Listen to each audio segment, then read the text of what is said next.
মাত্র 65 টাকায় এত সুন্দর একটা টয় ট্রেনের রাইড মাত্র 65 টাকায় আমরা করছি। এখন আমরা দাঁড়িয়েছিলাম এই ট্রেনের 6 নম্বর হচ্ছে হল্ট কান্দাঘাট স্টেশনে।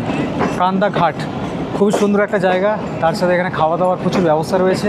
মোটামুটি খাওয়া দাওয়া না নিয়ে আসলে কোনো অসুবিধা নেই, মানে যেখানে যেখানে দাঁড়াচ্ছে প্রত্যেকটা স্টেশনে খাওয়া দাওয়ার জায়গা রয়েছে। কিন্তু নেমে যে খাওয়া দাওয়া যে করা যাবে সেই সময় কিন্তু দেওয়া হচ্ছে না, মানে কোথাও 2 মিনিট কোথাও 1 মিনিট। এইটা নিয়ে হচ্ছে দুটো স্টেশন দেখলাম, যেখানে হচ্ছে 4 মিনিট দাঁড়িয়েছিল, এর আগে একটা স্টেশনে দাঁড়িয়েছিলাম সেখানে 7 মিনিট দাঁড়িয়েছিল।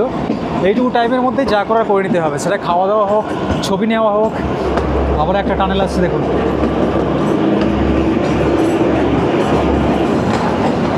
এখানে টানেলগুলো না বড় আজীব, একটা শেষ হচ্ছে আর একটা শুরু হচ্ছে।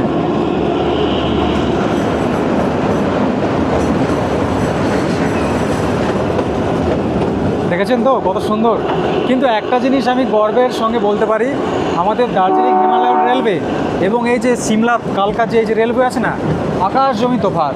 এত পরিমাণে টানেল একমাত্র এই রুটেই দেখতে পাওয়া যায়। আপনারা যারা দার্জিলিং ঘুরতে গিয়েছেন ওখানে দেখেছেন কিন্তু মানে কোনো টানেল কিন্তু দেখা মেলে না, মানে যখন আমরা শিলিগুড়ি থেকে যখন আমরা দার্জিলিং যাই, একমাত্র এই যে সিমলা কালকা এই যে টয় ট্রেন আছে এখানে কিন্তু এত মানে গাদা গাদা অসংখ্য টানেলে দর্শন পাওয়া যায়। আর আজকে এই যে আমরা টয় ট্রেনে করে জার্নি করছি, কত টাকা পড়েছে আমাদের টিকিটের মূল্য সেটাই তো আপনাদের বলা হয়নি। মাত্র 65 টাকায় কালকা থেকে সিমলা, ভাবতে পারছেন এত সুন্দর একটা টয় ট্রেনের রাইড মাত্র 65 টাকায় আমরা করছি।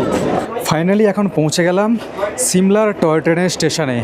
এই যে দেখুন, এটাই হচ্ছে সিমলার স্টেশন। খুবই সুন্দর একটা স্টেশন। 2 নম্বর প্ল্যাটফর্মে আমাদের ট্রেন এসে দাঁড়িয়েছে। এখানেই আমাদের গন্তব্যের ইতি। এরপরে শুরু হতে চলেছে সিমলার একটা নতুন পর্ব, যেটা আসতে চলেছে খুব তাড়াতাড়ি লং এবং শর্টসে। সবাইকে টাটা।